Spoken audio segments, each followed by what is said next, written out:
कि जो होना है वो नक्की है और वो ही होगा, लेकिन भाव आता है, फिर भी तीव्रता से भाव आता है। ज्ञानी धर्मात्मा जीवों को भी आता है कि इस जगत में कुछ ऐसा अन्य गलत होते दिखाई देता है तो उन्हें विकल्प आता है, बोलते भी हैं, करने के लिए भी दौड़ते हैं, किन्ने भी आता है। देखो मैं बहुत सोचता, मैं जो वर्तमान की सब परिस्थितियां चल रही हैं उनमें अपने से को बहुत अछूता रखने की कोशिश की, समझे ना। सहज सहज बिल्कुल सहज रहने, सहज तुम्हारे दिमाग में सहजता घुस रही ना बहुत गहराई से कि अपन सहज रहो, जो होना है वो ही होगा। फिर भी मैं सोचते सोचते आज मुझे भाव आया वीर सागर कि भी ज्ञानी की भूमिका में भी ऐसा भाव तो आता है, ये कहने का एकदम ऐसा होता दिखाई दे तो ऐसा भाव आए बिना रहता नहीं है। मेरे को भी बहुत तीव्रता से ये भाव आ रहा है और मैं उस विकल्प को रोक नहीं पा रहा हूँ, इसलिए मैं वो कहता हूँ। श्रद्धा में कोई फर्क नहीं है, होना तो वो जो है वो ही होगा। और मैं किसी के कहने से नहीं कह रहा हूँ, किसी से मैंने सलाह मशवरा नहीं किया है, किसी से मैंने पूछा नहीं है। और अभी प्रवचन करने के शुरू करने के 15 मिनट पहले ही मेरे को विकल्प आया है विपिन जी, किसी से पूछने का, तुमसे बात करने का, किसी से बात करने का अवसर ही नहीं था, लेकिन बहुत तीव्रता से विकल्प आया है। इसलिए मैं कहता हूँ होना होगा कुछ, कोई वस्तु का स्वरूप उसी तरफ की व्यवस्था होगी। इसलिए मेरे को भाव ये आ रहा है कि यदि इस परिणति को जो जिस दिशा में जा रही है वो नहीं संभली, नहीं सुधरी तो बहुत बड़ी तकलीफ न केवल एक व्यक्ति को बल्कि पूरी मुमुक्षु समाज को हो सकती है, पूरी समाज का बहुत बड़ा नुकसान हो सकता है? और यदि ये बात सहज भाव से, जरा सी बात में कुछ नहीं है, राई की ओट में पहाड़ है, यदि हमारे चित्त में ये जम जाए, मैं ये कहना चाहता हूँ अत्यंत विनम्रता से पूर्वक, ये जो विकल्प आया है मैं अभी कह दूंगा, फिर अपने इस कोशिश में ही हो जाऊंगा कि अभी मैं निर्विकल्प रहूं, जो होना है वो ही होगा। और अभी भी मेरा वही श्रद्धा वही है, लेकिन जरा सी बात हो तो सब पूरी शांति हो सकती है।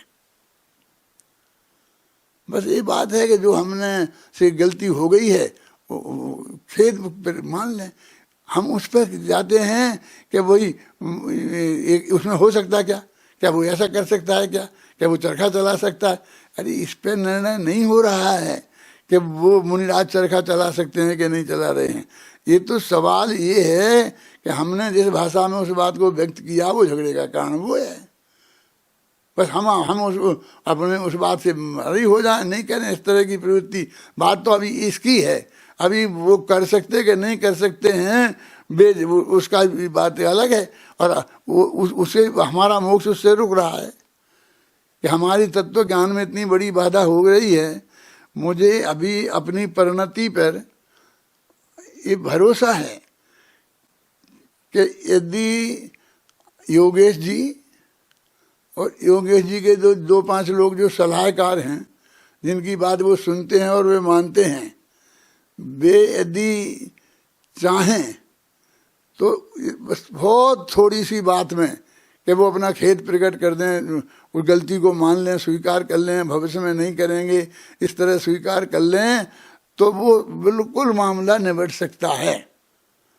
और मुझे भरोसा है कि मेरी सब मानेंगे। मैं उन लोगों से कह रहा हूँ वे माने तो मुझे इतना पक्का भरोसा है कि वहाँ से लेकर मोक्षुओं तक, विरोधियों तक, जो जिनने आंदोलन चला रहा है वो भी मानेंगे। इसलिए क्योंकि बिल्कुल मैं निर्लिप्त रहा हूँ उससे, मैं अपने को बताया। तो मैं अभी भी मेरे को विकल्प है कि यदि उनके साथी सुन रहे हों, वो सुन रहे हों, तो कुछ नहीं करना पड़ेगा, कोई नुकसान नहीं होने वाला है। आप अपने घर में बैठे बैठे इस टीवी पे से मैं बोल रहा हूँ ऐसे ही बोल दें तो उसी के आधार पर सब शांति हो सकती है, सारा मोक्ष समाज बच सकता है। और इतना झगड़ा, सुप्रीम कोर्ट तक जाना, और वहाँ कौन जीतेगा कौन हारेगा, उतने दिनों तक किसको कितनी आकुलता होगी। हम तो मर ही जाएंगे, हम तो निराकुल होकर नहीं जा पाएंगे ना इस भव से। इसलिए मैं बहुत विनम्र भाव से, मुझसे किसी ने नहीं कहा है और मैं ना किसी के कहने से कह रहा हूँ हैं, और ना मैं किसी के दम पे कह रहा हूँ, लेकिन मुझे इतना भरोसा है कि यदि वो इसके लिए तैयार हो जाएं, उनके साथी तैयार हो जाएं, तो सारा देश तैयार हो जाएगा और कल से एकदम शांति हो जाएगी। इसलिए मैं बहुत विनम्र भाव से ये अपील करना चाहता हूँ योगेश जी से भी, भैया तुम हमारे बच्चे हो, तुम हमारे विद्यार्थी हो, तुमने इतना ज्ञान अर्जित किया है, इतना लाभ लिया है, तुम अपने गांधी जी इतने दिनों तक जिंदा रहे थे तो भी कुछ समाज का को कुछ कर पाए। यदि इस तरह से भगत सिंह जैसे फांसी पे चढ़ जाते क्या ना, तो भगत सिंह ने क्या कर पाया है? बस एक जगह जगह 2-4 स्टेचू लग गए होंगे, देश का तो कुछ कर नहीं पाया। तो अपना हित बहुत महत्वपूर्ण है, आत्मा का हित बहुत महत्वपूर्ण है। ये बिल्कुल कोई कसाय भाव की बात नहीं है, कोई नेतागिरी की बात नहीं है। मुझे कोई नेतागिरी नहीं चाहिए, मैं तो समाधि लिए हुआ आदमी हूँ। मैं अपने डर से कुछ नहीं कह रहा हूँ। मैं तो 1.5 साल कितना जिंदा रहूँगा, ज़्यादा जिंदा रहने वाला नहीं हूँ। मैं तो सारे मुमुक्षु समाज के लिए और सारी जैन समाज के लिए ये हाथ जोड़ के अपील कर रहा हूँ कि आप मान लो, यदि मेरी बात आपके चित्त में आवे तो मुझे फोन करना, मैं इस काम को निपटा दूंगा। मुझे पक्का भरोसा है, बहुत सहजता से। इतनी लंबे जाना, हाई कोर्ट में, सुप्रीम कोर्ट में, भ्रष्ट वकीलों को लाखों रुपया 1-1 घंटे के देकर, और इसमें सब उलझना, और वर्षों तक सबके चित्त में कितनी आकुलता रहे। सुनील जी, ये कितनी आकुलता रहे, ये बहुत अच्छा काम नहीं है, बहुत दुख की बात है।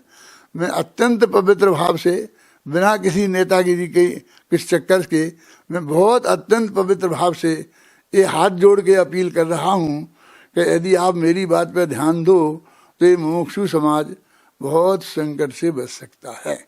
और मैंने ये गले से आने के बाद मैं ये बोल रहा हूँ, क्यों कि मुझे अंदर से एक इतनी तीव्र विकल्प है।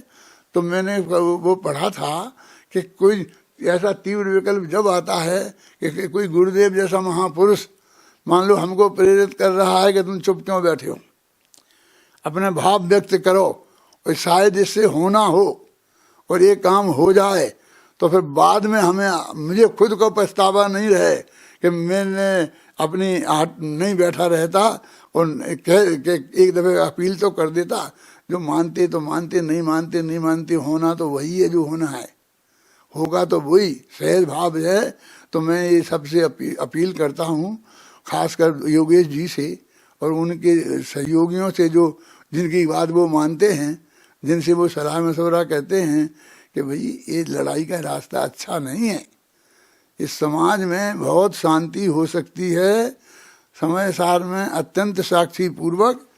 और मैं पूज्य गुरुदेव श्री की साक्षी पूर्वक ये बात कह रहा हूँ कि सबके हित की भावना से ही मैं ये बात कहने का मुझे विकल्प आया है। आप सब लोग गंभीरता से विचार करें, और यदि कोई आदमी उनको ये बात समझा सकता है तो उनमें मेरे सहयोग की कोई ज़रूरत होगी तो मैं तो ऐसी प्रतिज्ञा जैसी लिए हुए हूँ कि मैं बिल्कुल एक शब्द बोलूँगा नहीं, सोचूंगा नहीं, ऐसा समाधि लिए हुए हूँ। लेकिन फिर भी मैं वो समझ लो प्रतिज्ञा तोड़ूंगा, और कुछ करने की ज़रूरत पड़ेगी तो मैं करूँगा। इसलिए मैं आप सबसे ये बात कहना चाहता हूँ कि जो भी आदमी इसमें सहयोग कर सके और उनके मानस को तैयार कर सके तो ये काम करे। हाथ से मौका निकल जाएगा, फिर अभी मौका है, जो कुछ होगा वो 1-2 दिन में ही हो जाएगा। इसलिए मैं अत्यंत आग्रह पूर्वक निवेदन कर रहा हूँ। नाम तो लेके मैं योगेश का ले ही रहा हूँ, और बाकी मुझे लोग सचमुच पता नहीं है कि कौन लोग उनके साथ हैं, कौन लोग की बात वो मानते हैं, कि किससे सलाह करते हैं। मुझे सचमुच कुछ पता नहीं है, क्योंकि मैं अरुचि बताता रहा हूँ, तो इसलिए लोग मुझे बताते नहीं। मुझे इस बात की बहुत खुशी थी कि अभी तक मेरे से एक आदमी ने नहीं कहा, एक आदमी ने मुझे फ़ोन नहीं किया, एक आदमी ने मेरे से कोई ना सलाह मांगी, ना मेरे से सहयोग मांगा, ना कि मैं क्यों नहीं बोल रहा हूँ, किसी ने कुछ नहीं कहा। मुझे बहुत शांति थी इस बात की, कभी मेरी समाधि में कोई दिक्कत नहीं आई।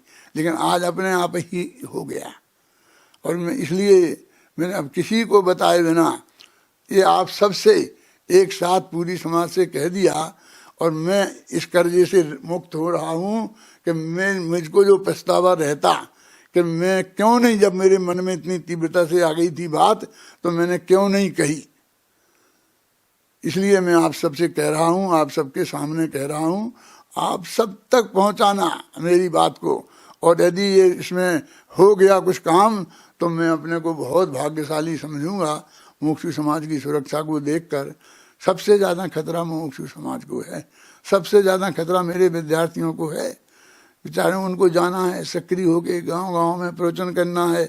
अब जहाँ गांव में झेलना तो उनको पड़ेगी।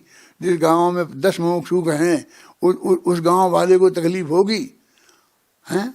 हम अपने राजमहल में बैठे हैं, अंदर में ठाठ बाढ़ से हमें क्या होना है? उसको कुछ नहीं है। तकलीफ तो सामान्य मुमुक्षुओं को होने वाली है, ये उस मुमुक्षु से बच जाएं, ये मेरी अत्यंत पवित्र भावना है। और मुझे कुछ नहीं चाहिए, ये हो जाए तो बहुत अच्छी बात।